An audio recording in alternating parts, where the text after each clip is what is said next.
Bang! What is up, all National Wrestling Shooters members and viewers? This is Scott Casey Gale, the owner, Jim, creating and finding part of the National Wrestling Shooters.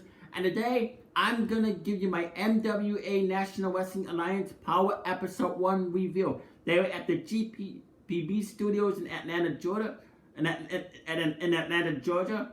And the commentators for the show were Joe Cowley and Jim Cornette.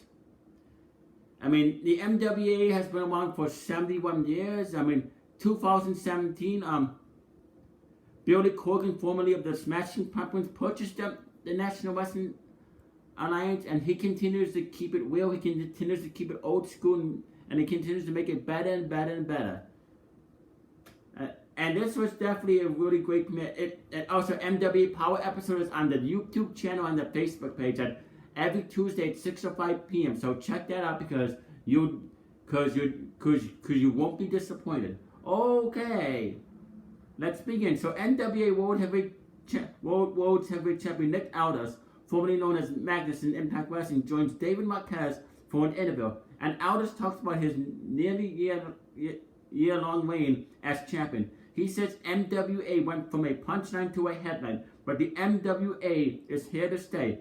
Aldis praises the current champions they have on the roster and says he's not here to do a job to Tim Storm and challenges him to go up there and fight like a man. Really good way to open the show. Very, very good promo. Very good old school promo from Nick Aldis. I liked what he said. So I like how he challenged. I like how he challenged Tim Storm. This is what's missing in today's professional wrestling, mainly WWE. But yeah, very old school, and I like this. And then the first match of the show was the Dawsons versus Sal Rinauro and Billy Buck. A quick match as the Dawsons overpowered their opponents, hitting an assisted hanging clothesline and a double team power slam to win it. Winner the Dawsons. This was a quick match, but it was a very good quick match, and I like this. I mean, even though the match was quick, both tag teams looked great. And then after the match, post-match, the Dawsons cut a promo about being willing to fight anyone. They say they're the guys you see and run away from, and you're going to get very acquainted with them. Solid promo from the Dawsons. This is what I like about tag team. This is what's missing in WWE. In WWE, I highly recommend you take lessons and watch National Wrestling Alliance, and you watch AEW Wrestling, and once you watch them and pay attention, then hopefully you can get back to the way you used to be WWE. But this is not about WWE. This is about NWA, National Wrestling Alliance. And then Eli Drake comes out for a promo and talks about how there's something different in the NWA. And there's kids running around everywhere else, but they have real men here. Drake puts over Aldis and Storm, noting how long he's been on the road, but he's putting the champions on notice. Drake said he's coming for gold and he's going to take it, and that's just a fact of life. Really good promo from Eli Drake. He's formerly in Impact Wrestling. You guys know the history. I gotta say, he spoke from the heart. He did not act goofy, and he meant everything he said. I also like how he put over Nick Aldis and Tim Storm. Gotta give the man credit and respect for that. And then Eli Drake versus Caleb Conley happened. Conley got some offense in early slamming Drake on the mat, but ends up missing an elbow drop. Drake connects with a neck breaker off the miscue, and then connects with a knee to the head on the apron and slams him back on the mat for 2. Conley floats over and cracks Drake in the head. Then they trade shots before Conley kicks him in the head and hits the ropes. Drake tries to throw him outside, but Conley grips the ropes and takes him out with a springboard over the ropes before kicking Drake in the jaw. Conley heads up top and dives, but Drake catches him in the face of the block and hits the gravy train for the win. Winner Eli Drake. Good match. Good solid match. Both Eli Drake and Caleb Conley looked very good in this match. Hats off to both of them for putting on a good match, a good old school match. I mean, this whole entire show was old school wrestling, and that's what I love and respect about the National Wrestling Alliance. I mean, I'm 40 years old. I've been watching wrestling for 35 years, since 1985. So this definitely takes me back to the good old days of professional wrestling. And then after the match, Josephus, however he pronounce, I think that's how you pronounce it, once in on the broadcast team and demands to see Tim Storm. Screaming, "Where's Storm?" on the mic. Jim Cornette points out that there's one Storm. So James Storm comes to the booth and says he's the only Storm that Josephus needs to worry about. Storm says it's funny that Josephus gets to play dress up and pretend he's tough, but he can't walk a mile in his shoes. Storm talks some trash before Josephus has enough and they start fighting as we cut to a break. I really enjoyed this. I like how Josephus came out demanding to see Tim Storm, and I love Jim Cornette's reaction. Jim Cornette is a very good color commentator. I mean, that guy is just amazing on commentary.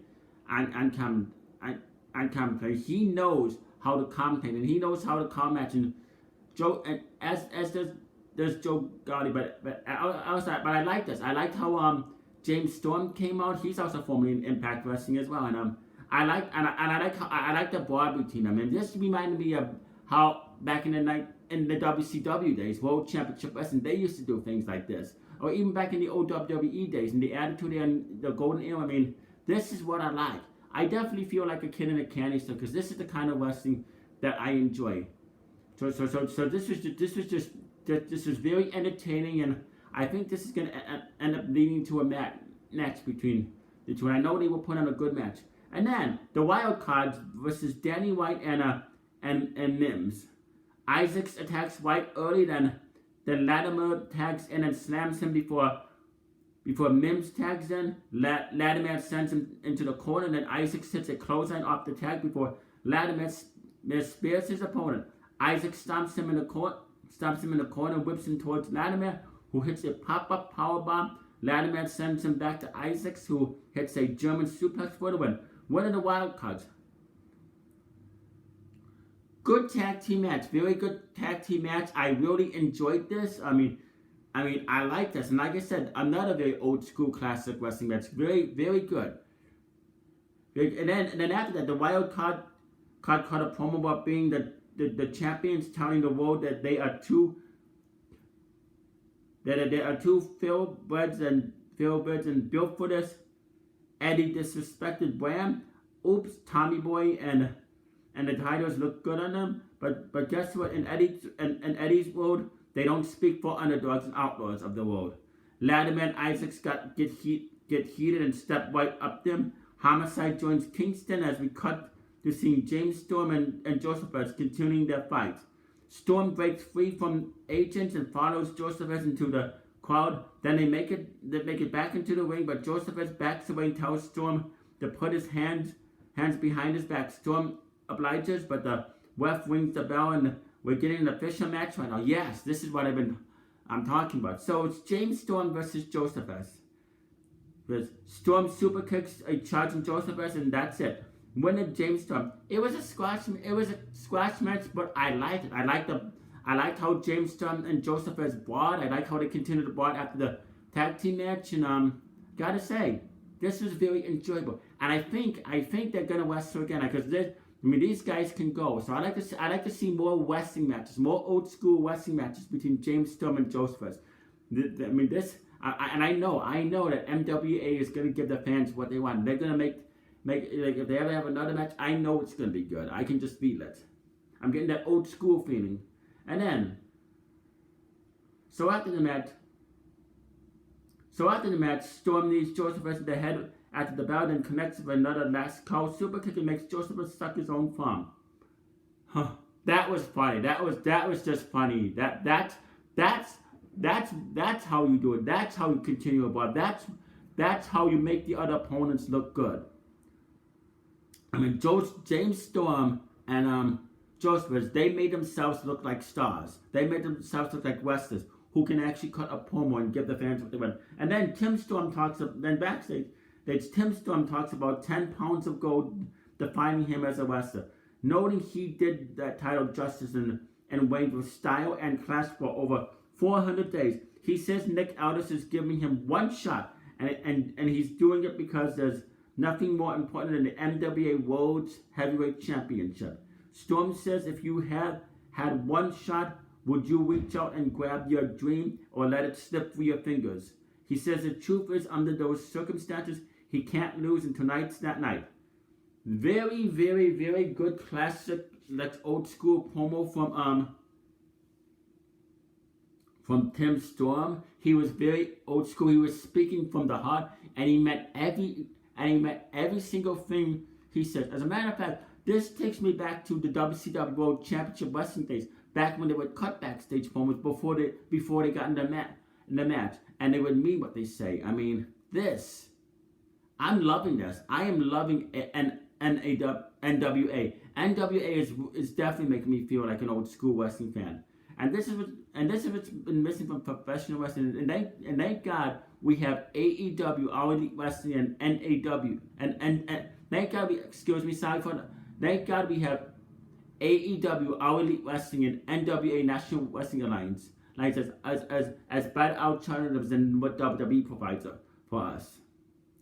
So then it's the main event. It's the NWA World Heavyweight Championship match. Nick Aldis versus Tim Storm. Storm looks over Aldis in the corner and drops him with a single arm. Then Aldis rolls outside for a breather. When he gets back in, Storm goes on the attack again, connecting with some strikes before they go back and forth.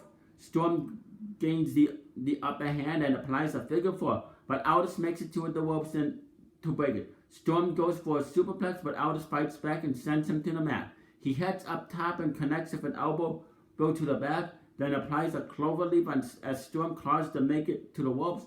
Aldis pulls him back in the middle of the ring and sets back, but Storm powers up and uses his arms to drag himself to the ropes and to finally break the hold. Aldis goes for a power slam, but Storm floats over and shoves him across the ring, almost hitting referee Brian Hebner. Aldis avoids the collision, but Storm low blows him and turns to hit the perfect Storm. But somehow Aldis kicks out. They fight out on the floor. After Aldis pulls Storm to the floor, then Whitey's in attack, but inadvertently hits Camaro after Storm ducks. Storm shoves him into the wing post and rolls him outside. Storm calls for a suplex, but Aldis hooks the leg and rolls Storm up to retain. Winner Nick Aldis. Very great back and forth main match. This was a great main event. This is what it's all about. This is what National Wrestling Alliance is all about. I mean, like I said, this is wrestling. This is how you put on a main event. This is how you book a World Heavyweight Championship match. And this, gotta say, much respect to both Nick Aldis and Tim Storm for putting on a classic old school back and forth wrestling match. I enjoyed this full and full. And then, after the match, Aldis cuts a post-match promo about NWA, also standing for never without authenticity. He calls Tim Storm as authenticity. Yeah, never without authenticity. He calls Tim Storm as authentic as it gets, and he's proud to share the ring with him. Aldis says Storm is a hell of a man and a hell of a champion. Camaro is asked about the strike on the floor, but Aldis says she's fine and takes exception when the announcer, Joe Gowdy, keeps asking her questions. Aldis says save it for another day and leaves as the credits roll. And gotta say, I would rate NWA Powerrr Episode 1 5 stars, a 10 out of 10, and a triple plus. I highly recommend you watch it. And I really like the intro and outro for NWA Powerrr. It is Into the Fire by Dokkum. And by the way, just so you know, for Nightmare on Elm Street fans, Into the Fire by Dokkum is on the Nightmare on Elm Street 3 Dream Warriors soundtrack. It is at the beginning of the Nightmare on Elm Street 3, so I like that. And perfect song. It was a 1980s song, and it's very fitting for NWA Powerrr. Very, very fitting. So, anyway, I will be back here later to do a WWE review, which I'm not expecting anything good because WWE I know is gonna suck, but Like I said, I got AWA, NXT, and NWA as alternatives. Anyway, you stay classy, live long and prosper. And I must have bid you goodbye and good night and bang! In the words of Captain Jack, bang bang. See you later, everybody.